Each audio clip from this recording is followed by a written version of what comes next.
Hans-Günther, tell us is, um, how is biodynamic compost different than other composting methods? Well, as you've seen already, and I can be sometimes a bit more long-winded than is adequate, because there's so much to embrace and so much to consider with biodynamics. But in a nutshell, with biodynamic compost, again, I think what we consider is that for me personally, the compost is a being that is a sense organ and has sense organs and a soul. So for me, when I say compost is the heart of the garden, it's the heart of a being.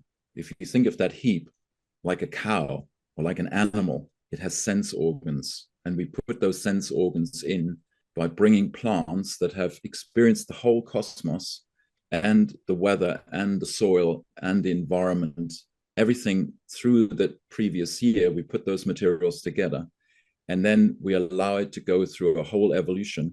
When you think of it, a compost pile recapitulates the evolution of the earth from unicellular organisms to multicellular to big organisms like the worms and the spiders and what have you, which took millions of years, is recapitulated by the compost. And it connects the earth, your soil, with the heavenly influences that come in throughout that year and prepare the information for the next year.